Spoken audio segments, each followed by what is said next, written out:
Support comes from Hampton Roads Community Foundation, partnering with donors from all walks of life to improve southeastern Virginia through grants, scholarships, and leadership initiatives. Learn more at hamptonroadscf.org.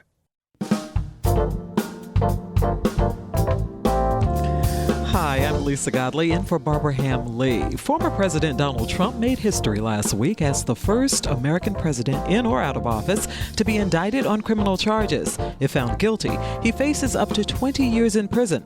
And more indictments could be on the way if Fulton County District Attorney Fani Willis has her way. What does all this mean for Trump's campaign and the 2024 election? Meanwhile, the Supreme Court says colleges and universities can no longer take race into consideration when granting admission.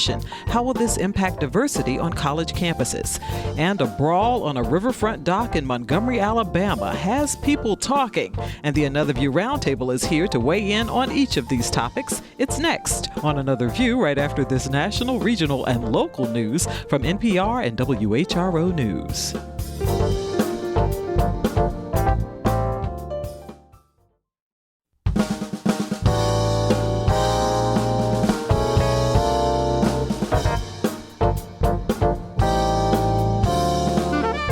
Discussing today's topics from an African American perspective, this is Another View. Hello, everyone, and welcome to Another View. I'm Another View producer Lisa Godley in for Barbara Ham-Lee. We have a lot to talk about during the next hour with our roundtable, so let's not waste any time. Now, if you want to join the conversation, be sure to give us a call, 1-800-940-2240 or 440-2665. Again, let's not waste any time. Joining me here in the studio is Dr. Alvean Lyons. Hi, everyone. She's our relationship expert and leadership consultant, and I am so glad you are here. Look, I'm excited to be here. I've missed my sisters and my friends. It is beautiful to be back in studio with you guys. Yeah. Also in the studio with me is NSU, Behold the Green and Gold, political science professor, Carol Pretlow. Carol, thank you for being here. Well, thank you for having me here. I'm enjoying being here. All right. Joining us on the phone, Norfolk City Treasurer Daun Hester, who is en route. Am I not correct? You are correct. And hello, everyone. All right. And also, due to a little mishap, Gaylene Kanoyton, NAACP president out of Hampton. Gaylene, you with us? I am here. Thank you for having me. Good. And I love AAA. Oh. Well, we're sorry you had a mishap this morning, but we're glad you're able to join us on the phone.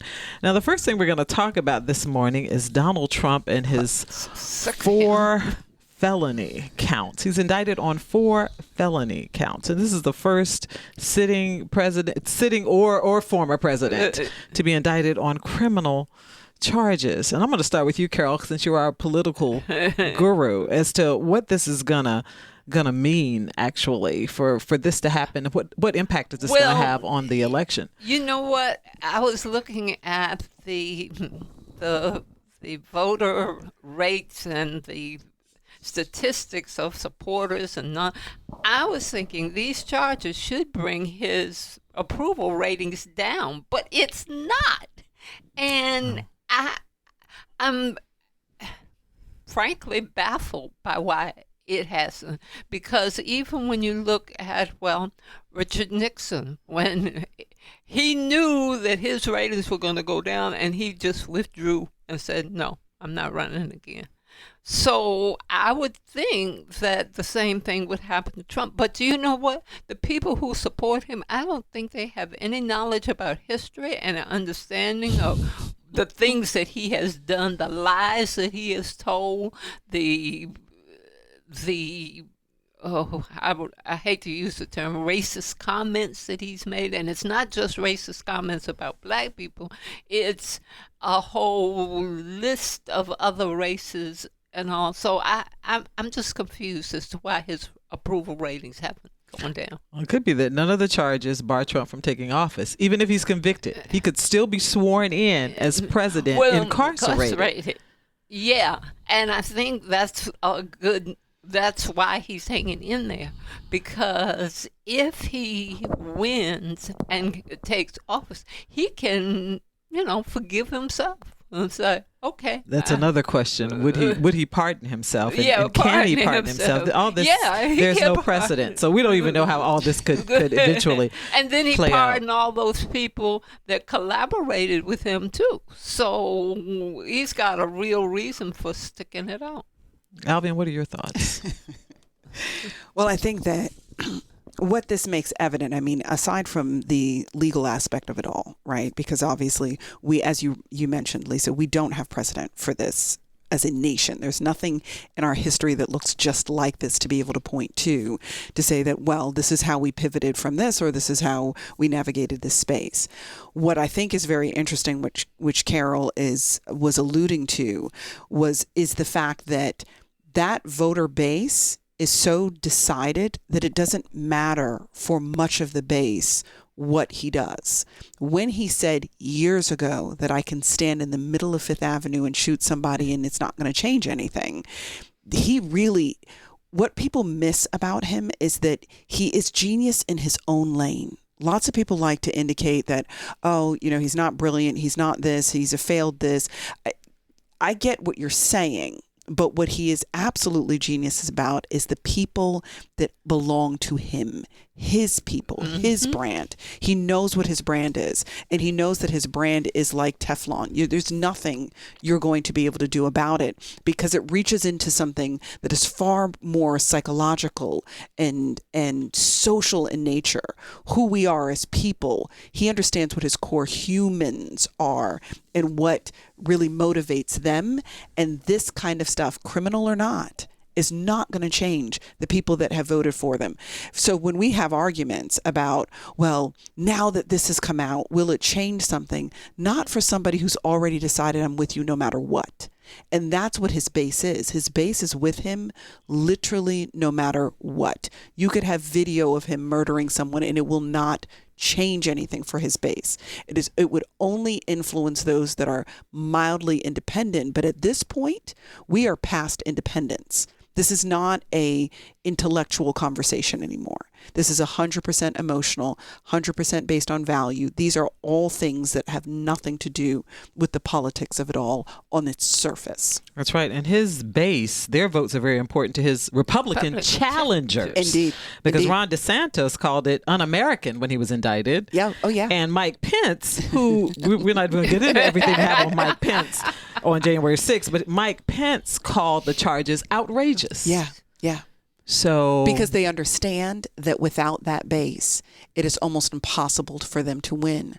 So unfortunately for them, whether they believe what they're saying or not, because politics is a lot of pomp and circumstance, right? Like, so we do what we have to do to win in a lot of situations. So whether they believe what they're saying or not, they understand that it is critical to their success that they're able to galvanize that same base. So they can neither tell the whole truth nor demonize the things that they may fundamentally have issue with. It doesn't change what's going to have to happen for them in order for them to have any chance of winning. And I think that Mike Pence is making pretty clear that, he feels some type of way about this. But he didn't want to isolate the base. Oh, no, he can't afford to. So he can't afford to. Yeah. Because, there isn't even a close second to Trump in the Republican field right now. He is not way out in front. Not even a close second. He is way out in front. Dawn, you want to weigh in on this?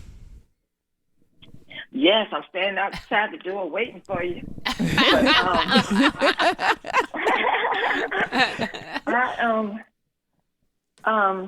nothing's going to change. We've already said this. Nothing's going to change with his base.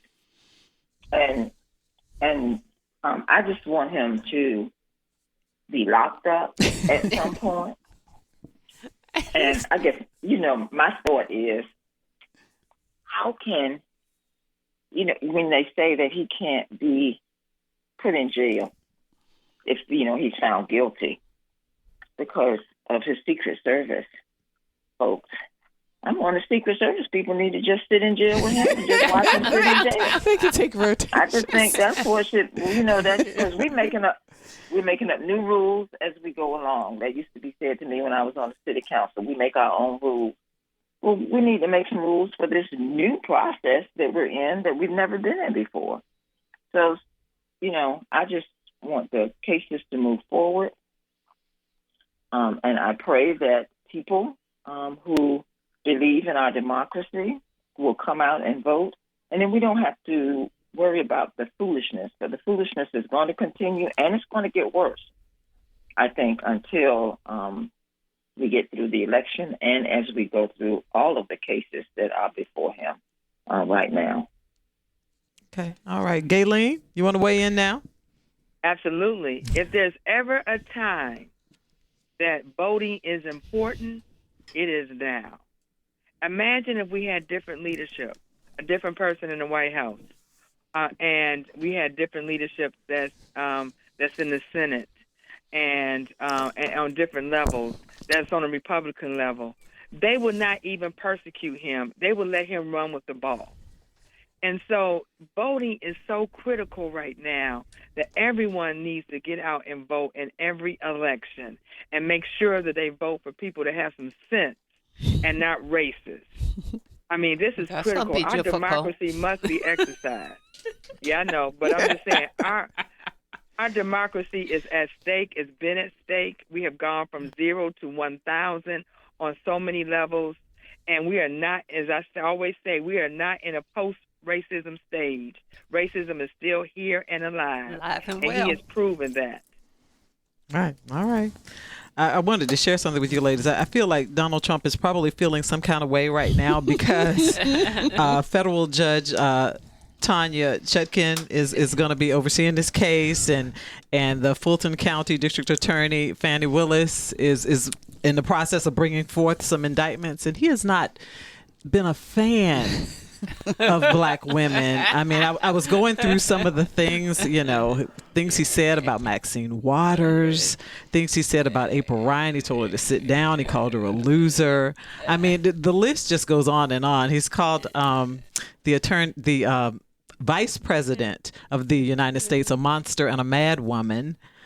There's a list of just things he said. Yamiche Alcindor called her threatening, the reporter from PBS. I mean, it's just a list of women. And so I'm thinking he's kind of got to feel some kind of way about having these two black women right now that are bringing deciding things. his fate. Yeah, pretty much. I'm glad he has to feel some kind of way.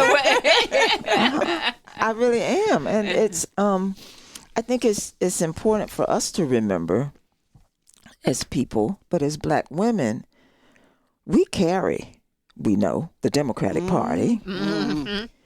And in my opinion, for those of us who do read real history and true history, the facts, we have carried this country. Yeah. In my opinion.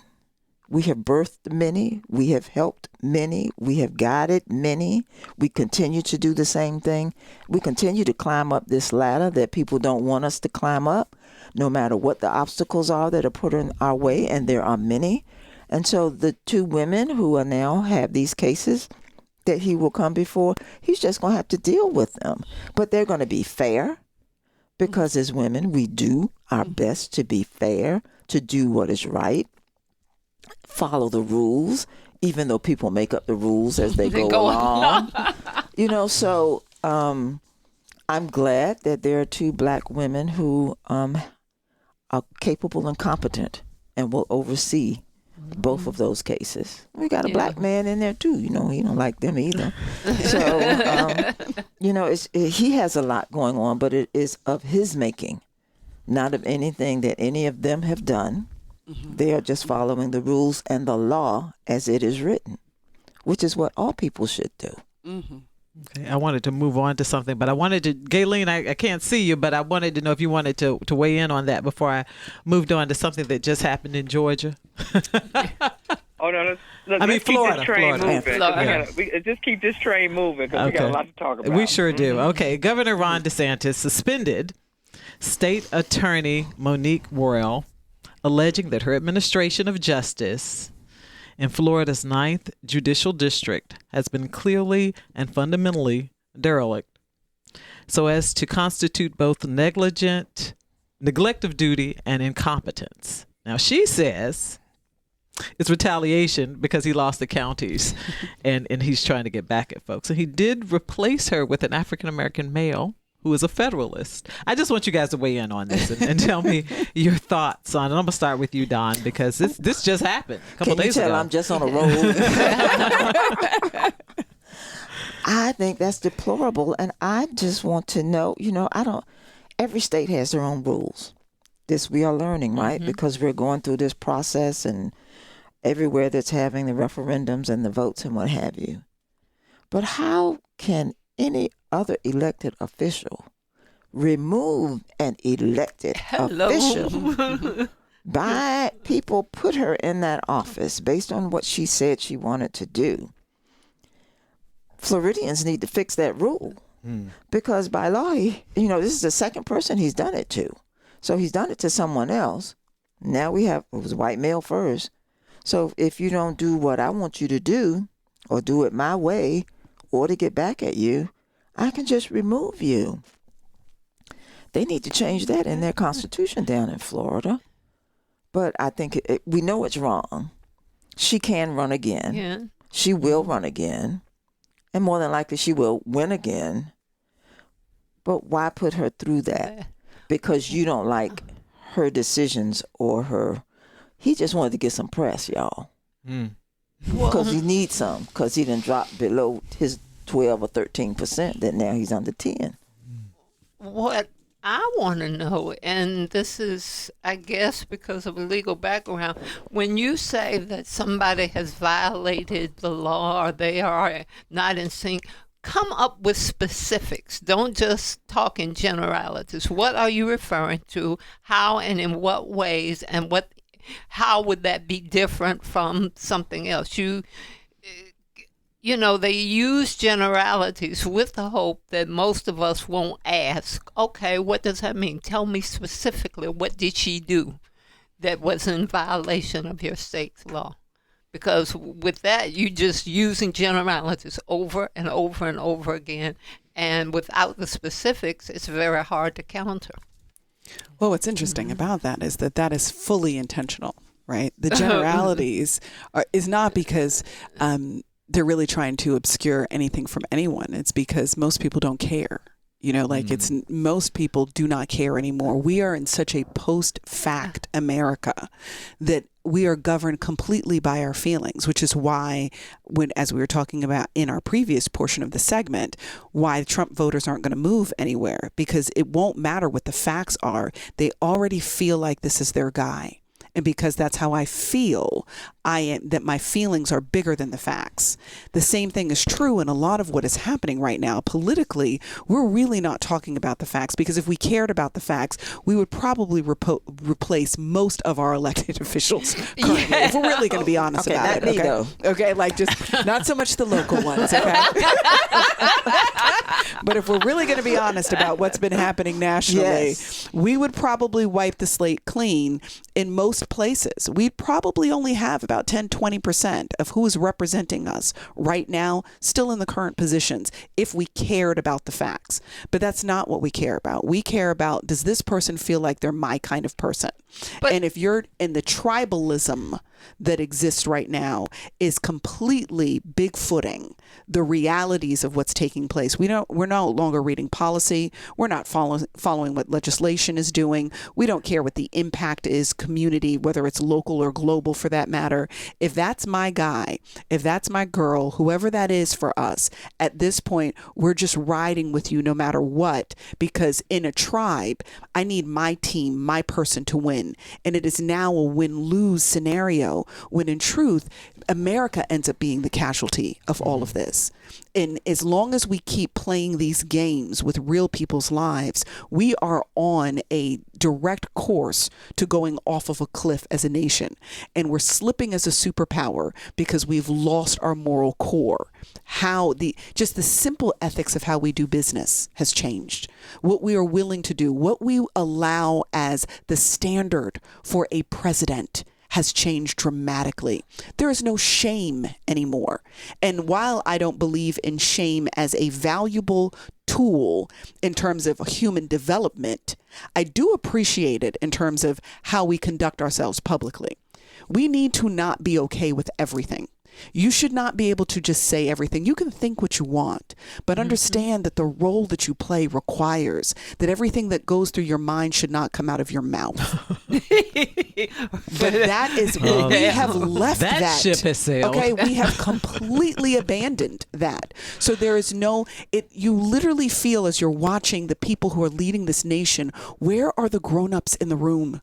Somebody needs to add a chaperone to this conversation, this person's activities, the way in which he or she are governing themselves. There are no boundaries anymore. And we're asking the next generation to look at that and consider that leadership. And now when we watch our next generations running amok, why? They're running amok because there's no model in front of them that says this is where we should be going. This is the direction. To become president used to be something that children aspired to. It was an honorable space, but it has not been the same for quite some time now. The last president to conduct themselves as truly a president is Barack Obama. And whether you like his politics or not, he understood the magnitude and the mantle of his role. There was no scandal between him and his wife. He was a proper husband as a president, no matter what happened behind those closed doors. He was a good father to his children. He understood that when he conducted himself publicly, he carried our name, the United States of America, on his shoulders. And you don't have to love his politics. You could completely disagree, but you cannot say that that man did not conduct himself as presidential. Very presidential. And we have left that space. And since then, it has just been, every man for himself. The inmates are running the asylum. Like I said, there are new rules. Yeah, making them up as we go. And the Secret Service can go sit in the jail with the president when he gets convicted. Gaylene, you want to weigh in on this before we move on to affirmative action? I want to ask a question too, but go ahead, Gaylene. Go ahead. We have got to stop letting the dish run away with the spoon. I'm telling you, Governor DeSantis. he makes the rules up as he goes, and voters are allowing him to do so. As Dawn said, how can one elected official replace and suspend another elected official? I mean, people should be raising holy hell about this. And this is the second time he's been able to do this.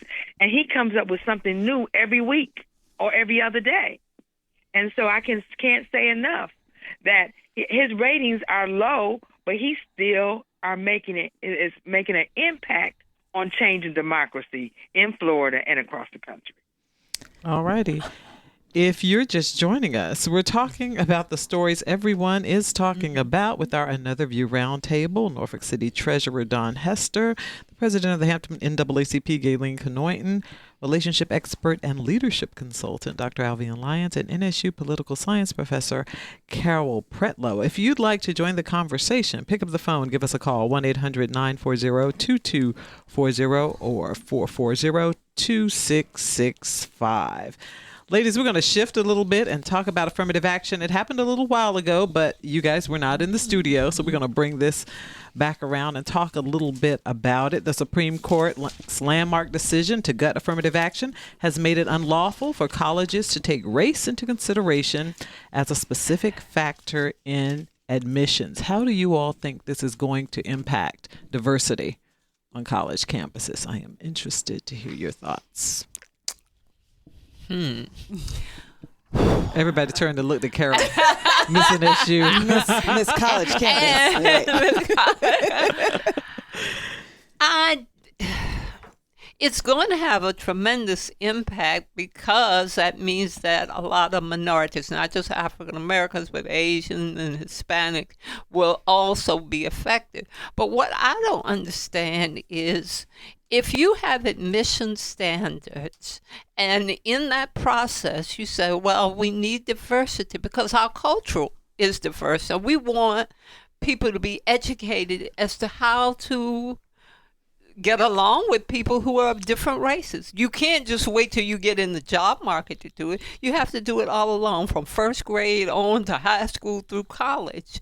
And so if having a program by which minorities are admitted would do it, I don't understand why you wouldn't. And the other side of it is, and I was an affirmative action person when I went to Radford University, but I had to get the grades to stay there. I might have gotten in because I was black, but excuse the expression, I won't use the D word, but I said it when one person said, the only reason she's here because she's black, I was like, I might have gotten in because I'm black, but I'm staying because I'm D smart. And so, because once you get in that classroom, nobody's saying, oh, please give her an A because she's black or Hispanic or whatever. Oh, maybe she couldn't come to class today, but give her an A anyway. She's Asian American. No, that doesn't happen.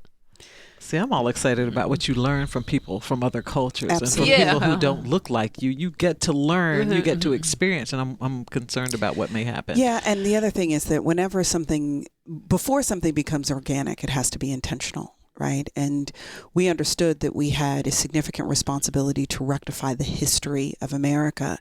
And quite frankly, if we just took it away from, just take it away from race for a second.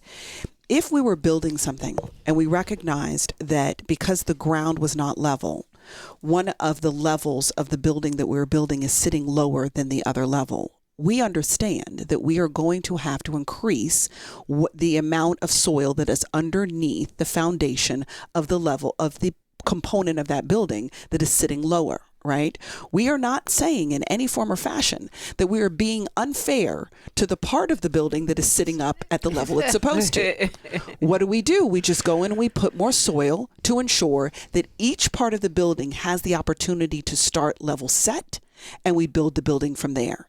Now, if there are other problems through that building process, that is going to be on the infrastructure of that. But we do recognize that it doesn't even have the capability of getting to where it could be if we do not have enough soil under the ground to level set. That is all affirmative action was attempting to do, was to level set. Mm-hmm. It wasn't giving an advantage to one half of the building. It was just accepting and recognizing the fact that there was a hole underneath that foundation, and we needed to put soil in it in order to make sure that that ground was closer to level so that we can build from there. The problem with humans is that when we get comfortable with the way something is, whatever is happening to that other thing that appears to be changing its positioning, somehow I feel like I'm losing something in order for that thing to get what it always deserved.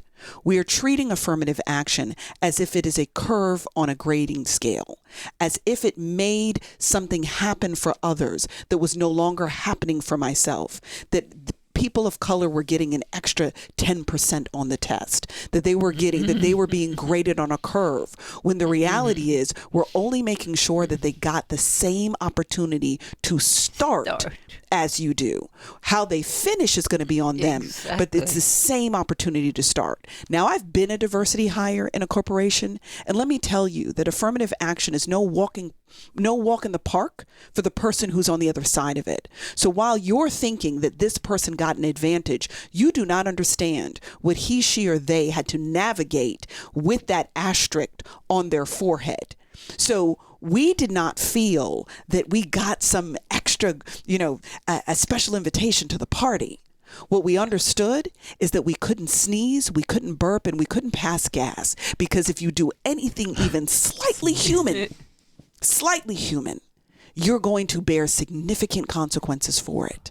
And so that's the reality that we don't talk about in a system that is still trying to find its way to what level set should be. Affirmative action would be unnecessary if America was different.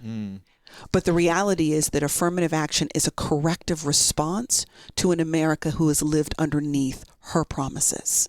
That's all it was. We are not asking for special treatment. No person of color that I know, and I know a lot, are asking for special treatment. We just want a fair opportunity to be able to get to the results that we've earned once we had a fair playing field to begin the process. Another part of the equation is that even if we are admitted, in my case, I was affirmative action in several situations, there were no black professors there. Right. And nobody who, if I was having a financial problem, okay, maybe I could talk to somebody. Or when I was in law school, when my mom got sick and I just couldn't concentrate, who do I go to? Who would understand why I don't have the money to go home and I'm worried about this? Well, in my case, there was a Jewish professor and who took me under his wing and nurtured me. And even when he noticed that I wasn't responding in class, he said, why don't you talk in class? You write so well, but you don't Speak in class, right? Speak in class. And I said, because everybody's smarter than I. He said, no, what they doing is acting like they're smarter. So every week, say one thing. And I don't care whether you're right, wrong, or indifferent. Just say it. Then the next week, say two. Well, by the end of the year, they were saying, shut her up, please. But Bert Westlip is still... Diversity, equity, inclusion are words that some people do not like. And the system that we have operated under in America has been a system to suppress. And that is the system that we have been fighting against all along, just in trying to get a seat at the table to change the rules. So this American system is not set up for everyone. And so now that the individuals who are able to change, dismantle the process that most of us, the rules that we were trying to follow, are changing that, the majority of the people in a certain group, I call them a gang, you call them a tribe. A gang is a gang is a gang. I don't know why we give them a nice name and but we call other folks gangs. It's a gang of people, a third of the country, who believe that they should be above all. And so it is a major issue. Even when you bring your businesses in, we're just talking right now about higher ed. But you're also talking about your businesses and who's going to stand up and who's not as a business, who's going to be boycotted and who's not. It's a big thing happening around here that we, the other 2/3 of the country, need to come together and say, y'all, we ain't going to agree on everything. But one thing we have to agree on is that we want our country to continue to be a democracy. Let's get that right, and then we can go back to working on the other things that are being taken away. I'm so glad you said that. Gaylene, before I come to you, I'm going to share, because this is all about what happens next. Because this week, the Fearless Fund, a venture capital fund created to provide resources for Black women-owned businesses, was sued by a conservative activist, Edward Bloom, saying that they've been in violation of discrimination laws by making only Black women eligible. Now, these folks are going to go to court because they've been trying to give, Black women who started businesses a leg up, and now they're being sued. It's not like they're the only group. I'm sorry to cut you off. It's not like they're the only group or the only pot of money. That's one pot of money that's set aside to help Black women. But you still got all the other parts that they got. Who's going to talk about that part? But see, the problem I have with that is that, okay, if you're going to go that route, then I want you to sue every entity that specializes in supporting people with disabilities, every entity that specializes in supporting people with special medical needs, every entity that supports women-owned businesses, every entity that supports. See, the reality is that we're picking and choosing who we want to have issue with supporting, because then it's like, if I want to do something that's specifically for cancer survivors, now I'm discriminating against all the people who didn't have cancer. So we are picking and choosing where we want to have issue with, which only reinforces the fact that the problem isn't that you're doing for others. The problem is that you're doing it for Black others. And we don't want to be honest about that. We went through the same conversation when we were talking about Black Lives Matter versus Blue Lives Matter. And people didn't have issue with All Lives Matter. They didn't have issue with Blue Lives Matter. They didn't have issues with Children Matter. They had issues with Black Lives Matter. So it wasn't the concept. It was that word Black. because I don't think that that matters, or I have issue with that. The fact is that I had no issue with all lives matter. No issue whatsoever, because they should all matter. I didn't have an issue with Blue Lives Matter, although it's a uniform, not actually a life if we're going to be technical. But if you want to be cute about it, okay, I don't have an issue with our law enforcement mattering. I've got plenty in my family, supportive. I don't have issue with children mattering. I don't have issue with saving women who have survived from cancer. But my thing is that I should also be perfectly fine with Black Lives Matter as well, because that's what all is. All includes all of those things. But the attack was on the Black. That was the problem. Fundamentally, the people who had issue with it had issue with the Black factor inside of it. Because if you don't have issue with any of those other statements and you only have issue with one, you have a racial hang up. So I don't have issue. Many of us sitting inside of this room did not have issue with any of those other things. We're just saying this one counts too. Also, not instead of. So when we're talking about suing companies that are supporting particular individuals who have been disenfranchised, and we're working to make a difference there, that is no different than a company that is supporting people with special needs or disabilities or survivors of cancer or people who have survived abuse, or the Policemen's Association, or because why are we discriminating against non-police? So now do we have to open up everything to everybody to be fair? And the answer is no. We just have issue because it's Black women. And that is a very targeted attack to try to pretend like racism goes in two directions. But the reality is, more often than not, it doesn't. Gaylene, you with us? I am. I was trying to hop in, but let me just say this. You know, we talked about DEI and, equity. And what the movement is now is to replace the word equity with opportunity. And granted, you have to have opportunity in order to have equity. But we have to remember this, that opportunity does not demand equity. Equity demands opportunity, and therefore we must keep the word equity out in front of everything that when we talk about equity and fairness. Now, what got my goat about this affirmative action is that it was like, okay, it is unconstitutional to discriminate, what they call affirmative action, but yet a student can write a letter about their struggles. So in other words, you can write a letter about your struggles. Mm-hmm. Look, and then we'll decide. What sense does that make? I mean, what is there a Richter scale? Your struggles is bigger than mine. What do you do? How do you even gauge that? And that says, well, we'll decide on a person's struggles. I mean, that is just ludicrous. It's ludicrous. And so when we talk about affirmative action, it's not only, as we said, only in the school systems, in the colleges. It spills over into the workplace and organizations and everything else, because that gives them a pass to say, we don't have to do this.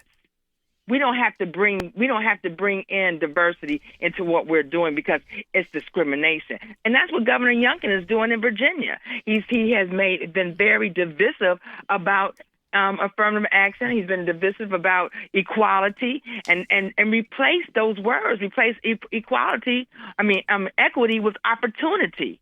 They have done a play of words on everything that will affect equality and fairness, and saying that it's divisive.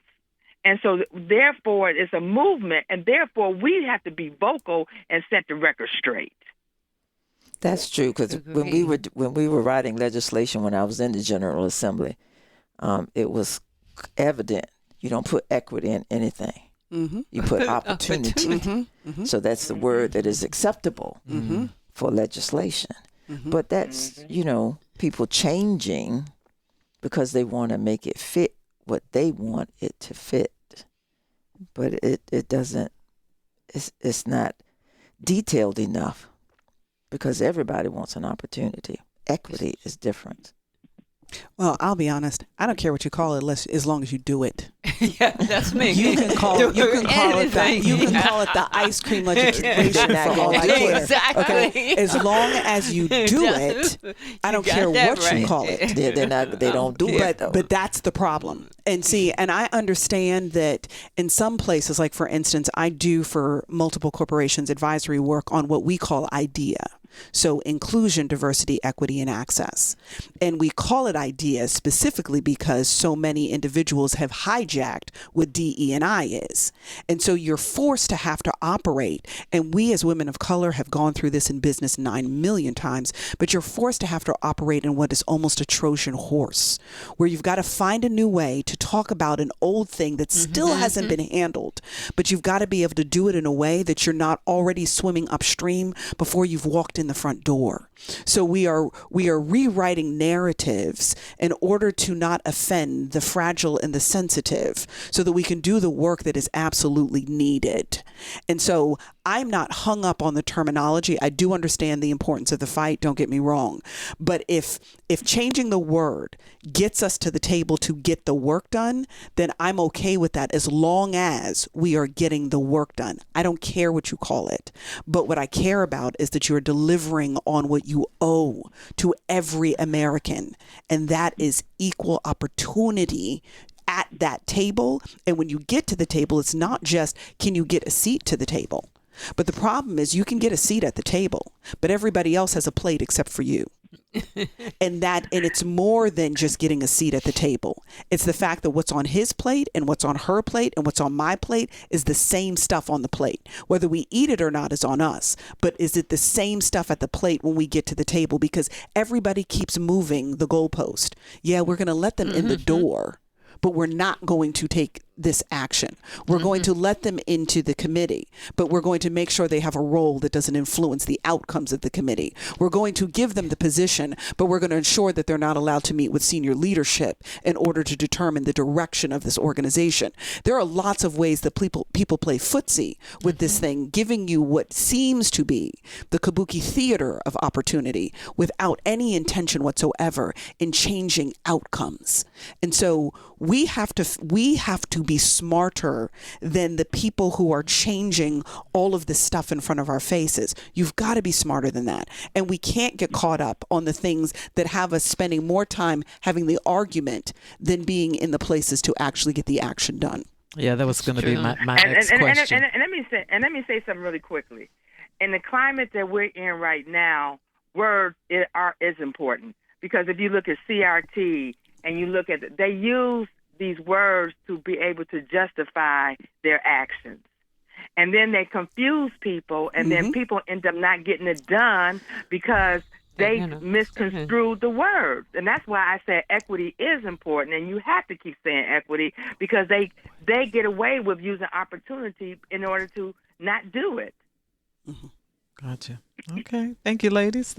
We're going to shift gears right now, and we're going to talk about the Montgomery Brawl.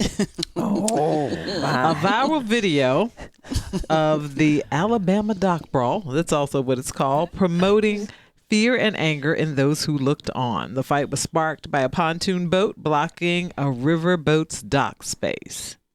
Now, according to the Montgomery Advisor, it was a regular spot reserved for the Harriet II riverboat. And this happened on a Sunday afternoon, or Saturday afternoon. On Sunday afternoon, Montgomery Mayor Stephen Reed said warrants have been signed and justice will be served. And that's what we've been watching over the past couple of days. I want to know what you all's reaction was when you first saw the video. Does anyone know? Because my Gen Zers were like, Mom, you've got to see this. Oh, my goodness. First of all, I watched it like 50 times. Me too. Okay, like 50 different times. And judge me if you want to. I watched it like 50 times.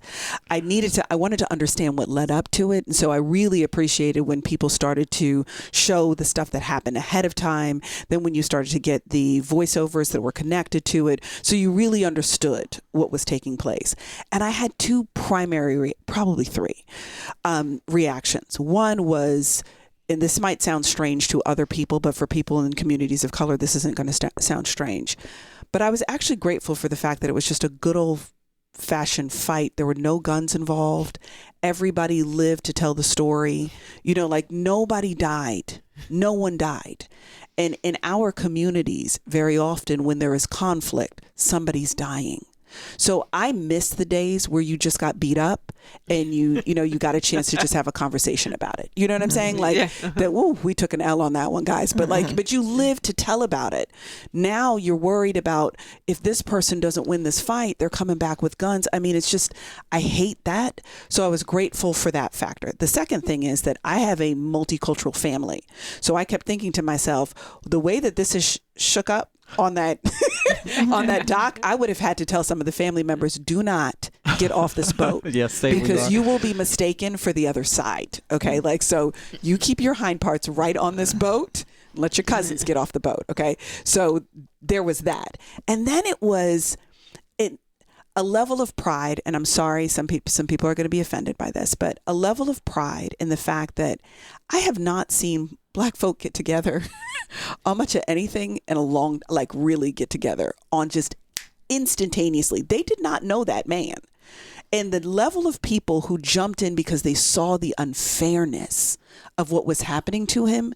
I mean, you had a man who was doing his job, who got jumped for doing his job. Mm-hmm.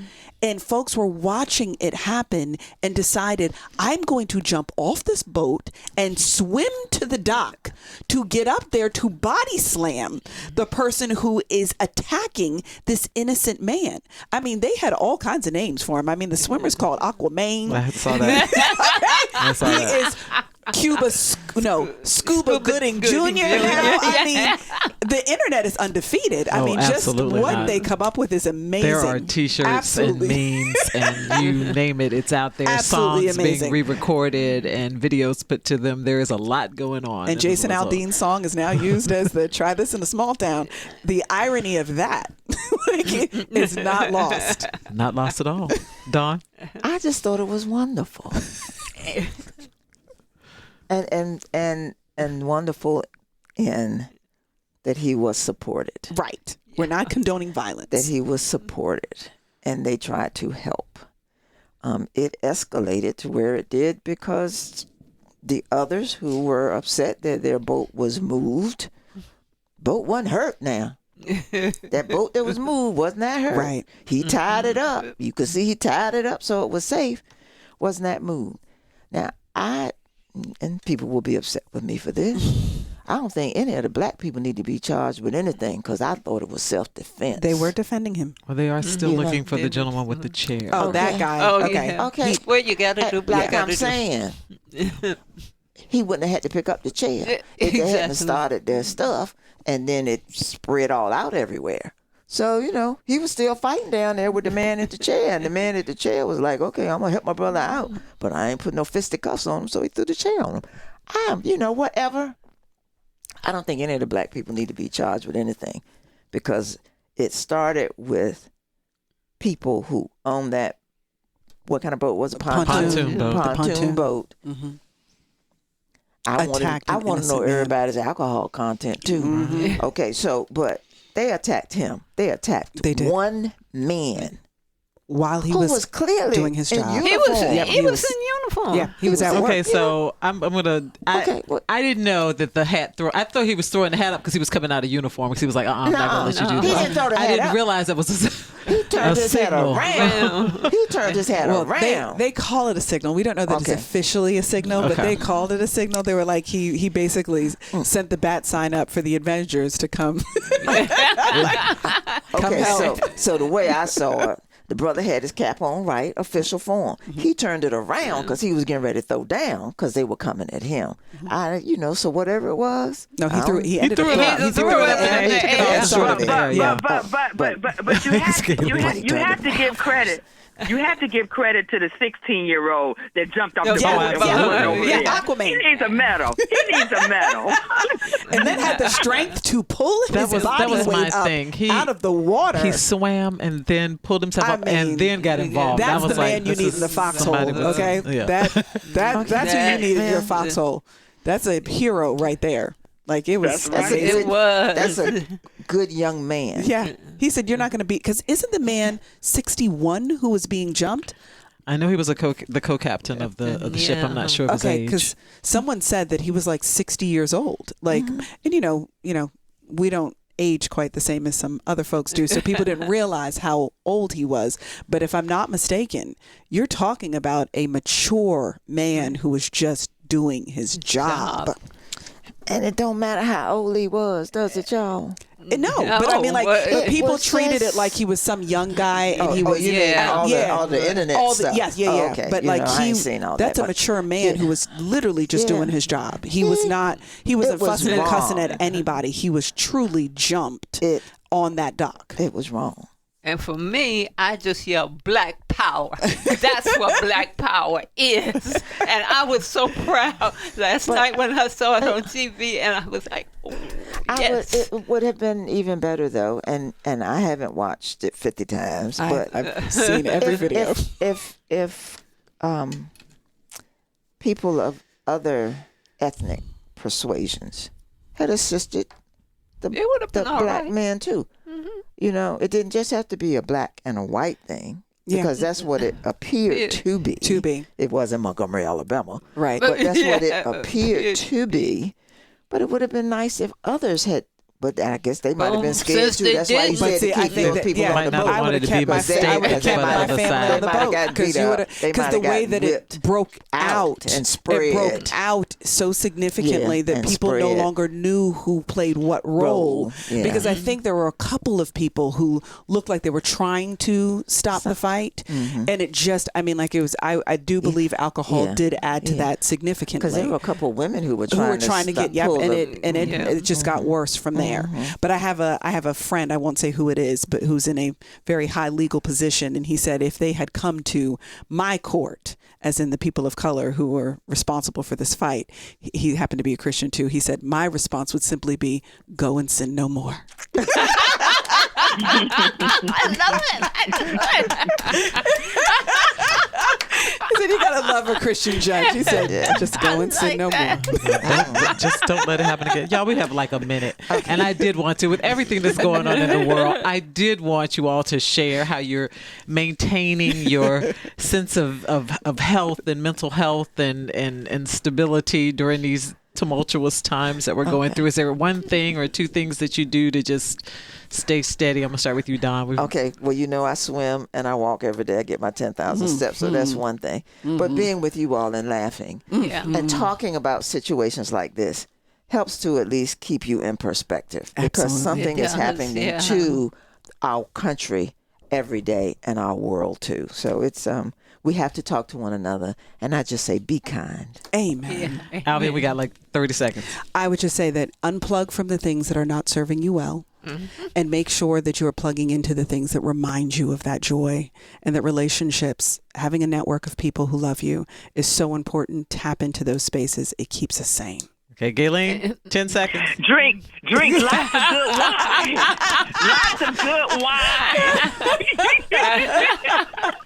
And I just do me. And not care about what anybody else thinks or feels.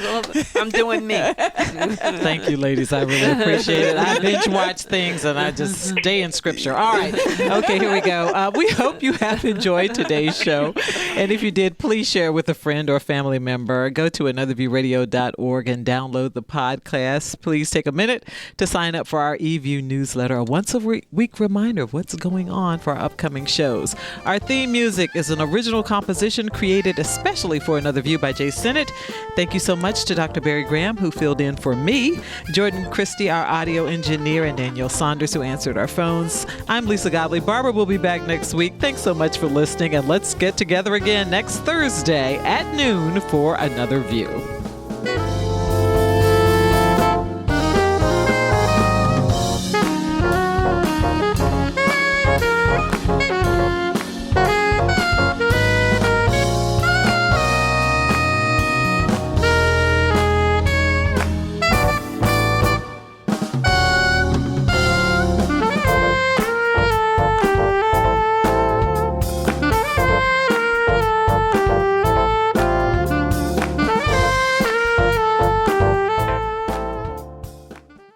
Support comes from Hampton Roads Community Foundation, carrying out your charitable wishes forever.